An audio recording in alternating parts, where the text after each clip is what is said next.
Bom, o exemplo que a gente vai usar aí é o exemplo 2, tá? Determine o diagrama de força cortante e momento vetor para a viga de Gerber abaixo. Então, eu tenho essa viga aqui, com esses carregamentos, eu tenho um trecho que é carregamento pontual, um trecho com carregamento distribuído, tá? Fiz isso de propósito nesse exemplo, para a gente entender como que vai funcionar essa análise de diagrama de esforços solicitantes. Bom, primeira coisa que a gente tem que fazer, decomposição da viga de Gerber. Tá? Então, nós temos aqui a nossa estrutura, ela vai ser decomposta de que forma?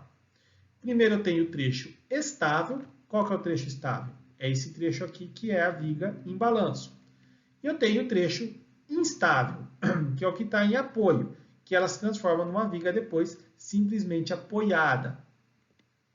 Então, para poder fazer a configuração, eu tenho esse trecho engastado e esse trecho simplesmente apoiado. É isso que vai ser o nosso estudo da nossa viga para essa aula. Próximo ponto aí é o nosso diagrama de corpo livre.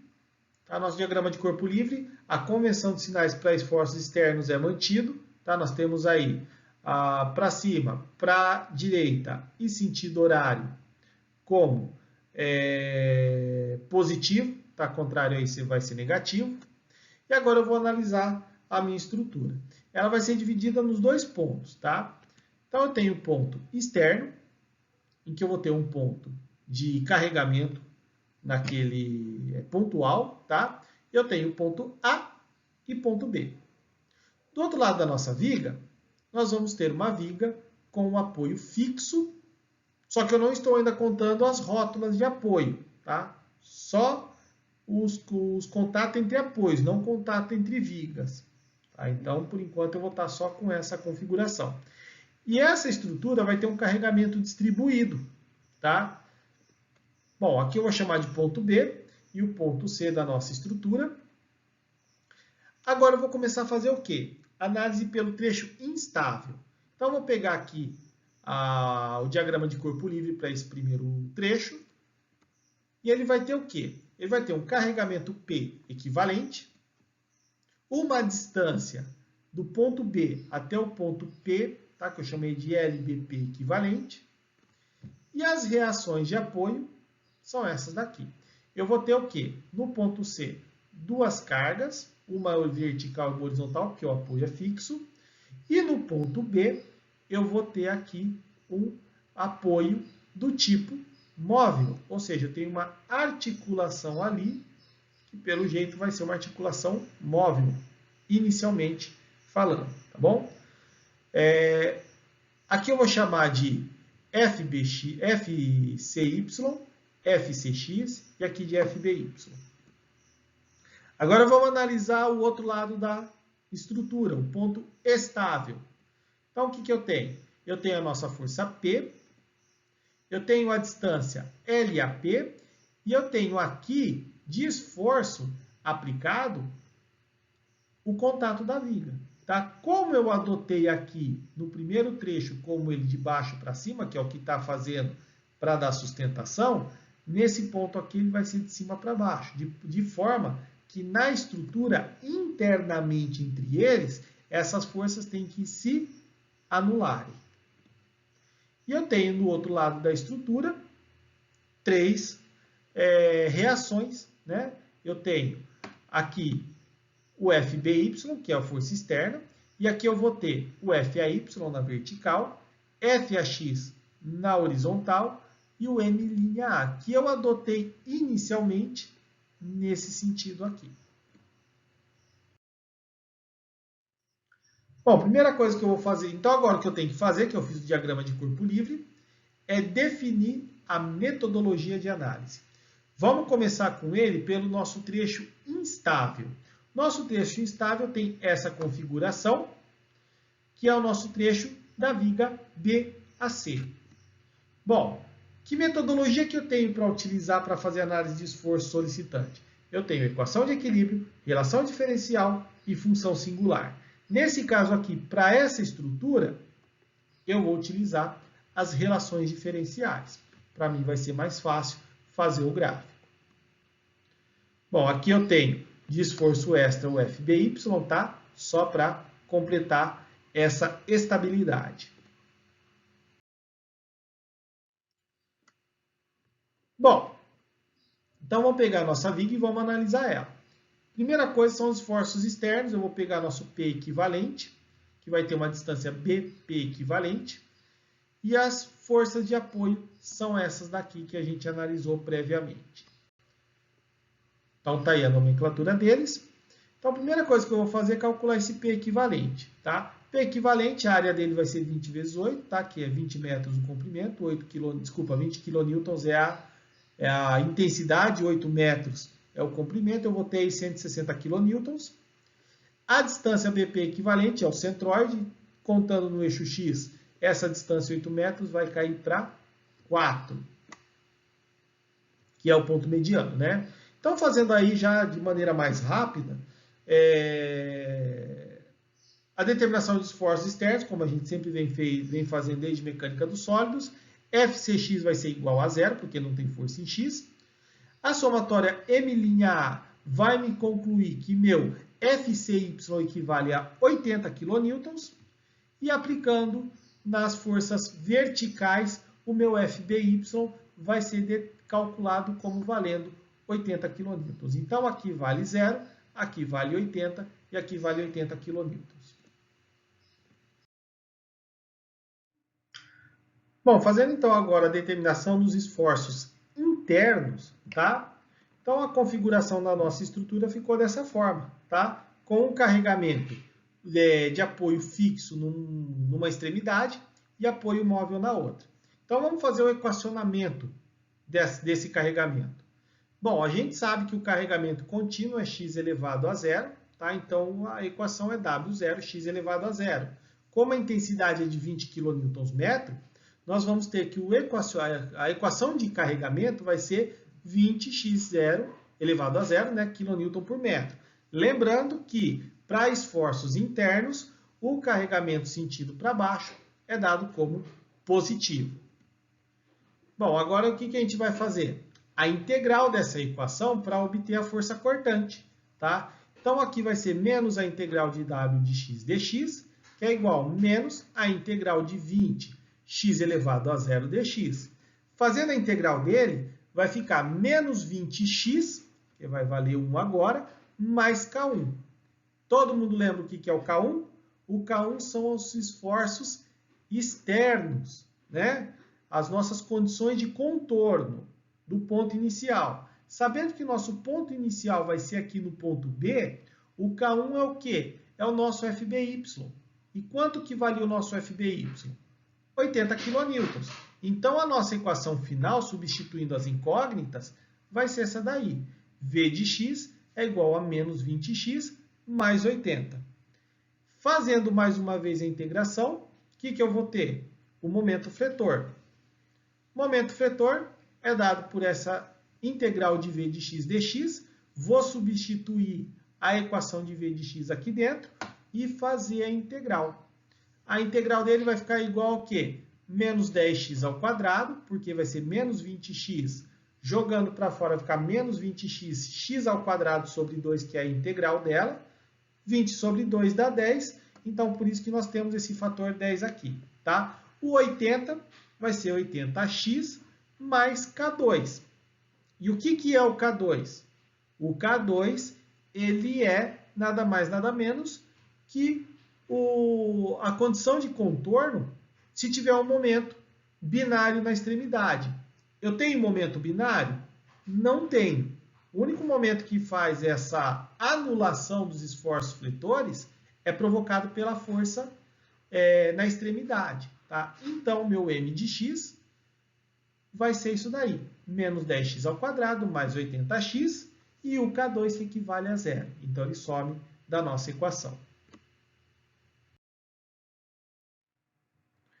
Bom, fazendo a determinação de esforços internos da nossa viga, eu tenho aí que V de x é dado por essa equação, menos 20x mais 80.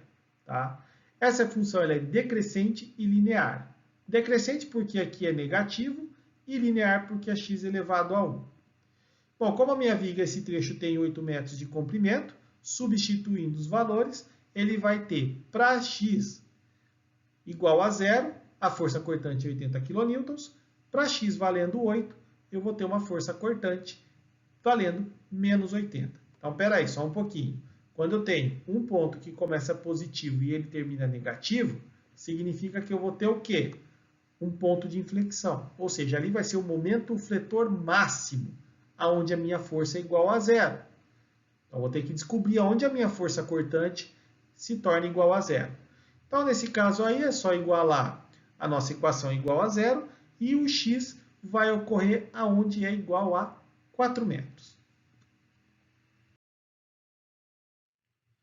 Bom, agora para força momento fletor, a equação é dada por menos 10x ao quadrado mais 80x. Ele vai ser o quê? Vai ser parabólico.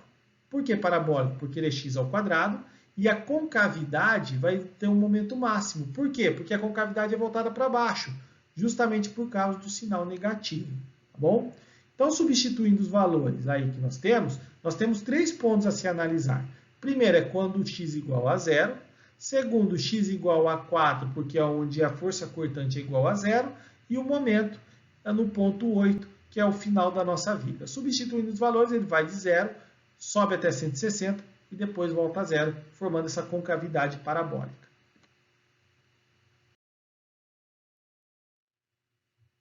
Agora nós vamos trabalhar com a viga no trecho AB. Então, na nossa viga aqui, a análise simples dela é dada por essa configuração. E eu tenho metodologias para poder analisar ela. No caso, é uma viga engastada com carregamento pontual. Eu posso trabalhar com equações de equilíbrio, relações diferenciais ou funções singulares. Eu, no caso, vou utilizar equação de equilíbrio. Bom, então a determinação de esforços externos vai ser a nossa estrutura com carregamento, que é de 50 kN. Nós temos a força de contato da viga que já foi determinada, que vale 80 kN. E as forças de reação de apoio, que é o FAY, o FAX e o nosso MA', que eu adotei nesse sentido. Bom, de acordo com os cálculos, o FAX não tem força horizontal, vai ser igual a 0. A somatória de força em Y é a soma do P com FBY, tá? Então vai ser o FAY que vai valer 130 kN. E o MA' é quando o meu MA igual a 0, tá? Então eu vou calculando aqui, eu vou determinar que é a força, que é o momento provocado pela força, tá? É esse ponto aqui. Não é pelo MA' que ele é 0, não. É por causa do MA. MA' é diferente do MA. Só para a gente poder lembrar os conceitos que a gente sempre viu para a viga engastada, tá? Então, para MA igual a 0, o meu MA' vai equivaler a 840 kN. Se ele deu negativo, como é esse caso que está dando, o que acontece? Eu tenho uma inversão do meu sentido de rotação. Tá? Então, na verdade, meu sentido de rotação é esse aqui. Ó. Então, como eu tenho essas forças que giram para cá, obviamente, o sentido teria que ser esse. Então, o que eu adotei inicialmente não estava adequado. Agora está.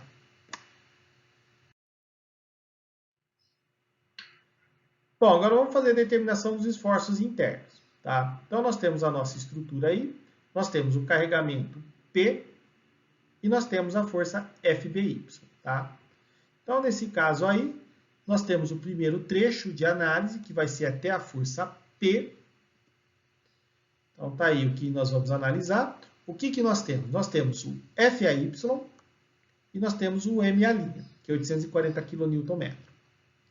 Bom, aqui que nós vamos analisar é a força cortante e o momento fletor, m de x, igual a gente aprendeu lá em equações de equilíbrio. Sendo que para baixo agora o V é positivo e o sentido anti-horário para m de x vai ser positivo, porque eu estou analisando no sentido para a direita. Bom, o V de x igual a 0. O que ele vai ser? Vai ser menos FAY mais V. Então, meu V vai ser igual a FAY, que equivale a 130 kN. O meu m de x, ele vai ser o quê? Menos MA', porque eu estou partindo desse ponto, tem o MA', eu tenho o MA, que é provocado pela força FAY, e o M de X que a gente vai analisar. Então, substituindo os valores, o MA ele é conhecido, que vale 840 kN, o MA', desculpa, o MA é 130 e dependente da distância x, só que o x aqui começa do ponto zero, então é x menos zero, corta o zero, fica igual a x. Então, a minha equação de momento é essa daí que está mostrada na tela, que é 130x menos 840. Como eu estou analisando, então, dos pontos de 0 a 4 metros, que é o comprimento dela, então eu tenho que meu m de x vai valer quanto? Para 0, ele vai valer menos 840. Para 4, ele vai valer menos 320. Bom, agora fazendo a determinação dos esforços internos, tá? Então, tem aqui a nossa estrutura. Então, o que eu tenho? Eu vou analisar agora a minha viga até onde chega o ponto B, o FBY. Não pega o FBY, mas chega bem próximo a ele. Então, pegando a nossa estrutura, eu vou ter o quê? Eu vou ter a força P, que vale 50 kN, eu vou ter o FAY, que vale 130, e o MA', que vale 840. Bom, eu vou ter que analisar a força cortante e o momento fletor. Bom, o nosso V de X, ele vai ser o quê? Menos FAY mais P mais V de X. E o nosso V vai ser FAY menos P, 130 menos 50 dá 80 kN. Nosso M de X é dado por MA' menos MA, que ele vai subir nesse ponto, mais MP, tá? Que é 50 kN mais M de X. Então, substituindo aí, nós vamos ter essa equação. Substituindo os valores, a equação de momento para esse segundo trecho vai ser essa daqui. Menos 80 mais 130x menos 0, que é a força Y partindo do ponto 0, menos 50x menos XP, que é onde ocorre o ponto de aplicação P. Tá? Então, nosso XP aí, ele vai ser substituindo os valores, variando agora de 4 até 8 metros. O M de X no ponto 4 vai valer menos 320 kN, e no ponto igual a 8, nosso momento fletor vai ser igual a 0 kN. Agora a gente vai fazer o nosso esboço do diagrama, tá? Então, para esse trecho, primeiro aqui que eu tenho, e o segundo, que é a parte estável e a instável, como que vai comportar cada um deles? Separadamente analisando, eu vou ter que o primeiro trecho, pelo fato dele ser carregamento pontual, eu tenho o quê? Uma função degrau. Então, aqui eu tenho esse valor e o próximo que a gente calculou. No caso da nossa estrutura, a força cortante vai ser o quê? Vai ser uma reta. A primeiro trecho, que começa decrescente linear, começa do ponto máximo, tem o ponto de inflexão, e depois ele vai descendo até a força na outra extremidade aqui. Em termos de momento fletor, o que eu vou ter? Eu vou ter essa reta, que pelo fato dela ser positiva, ela é crescente linear. Eu tenho o segundo trecho, tá? E esse ponto aqui, pelo fato de ser uma reta decrescente, eu vou ter uma parábola com esse comportamento aqui. Então, o que eu fiz agora? Eu fiz o diagrama de esforço fletor e força cortante para cada trecho da viga. O que eu tenho que fazer agora? Eu vou unir eles. Então para a nossa viga, tá? O que eu tenho? Eu tenho esse primeiro trecho da força cortante com esse comportamento e o segundo trecho com esse comportamento. Aqui eu tenho agora o diagrama de força cortante completo da minha estrutura. Para o segundo trecho, eu calculei, foi esse comportamento aqui. Desculpa, o primeiro trecho, né? E para o segundo foi esse. Então, ele é uma reta crescente nesse ponto e depois ele vira uma parábola. Tá bom? Bom, turma, então, finalizamos aí a nossa aula de vigas de Gerber, tá? Espero poder tê-lo ajudado a entender esse conceito. tá? Eu faço de sugestão vocês lerem os textos do Bussotti, Teoria das Estruturas 1, e do Tomasi Carneiro, Vigas Gerber com dentes múltiplos, dimensionamento e detalhamento, que foi do análise do 7º Congresso Brasileiro de Estruturas. Tá? Aqui tem os links para vocês poderem acessar, mas se colocar na internet, vocês também vão encontrá-lo. No mais, desejo a vocês um bom estudo e nos vemos na próxima aula com a parte de exercício prático de viga de Gerber, tá bom? Não esqueça de fazer as atividades no Moodle, tá? Tanto a avaliativa, que vai valer também como participativa, tá bom? Então, um grande abraço e nos vemos na próxima aula.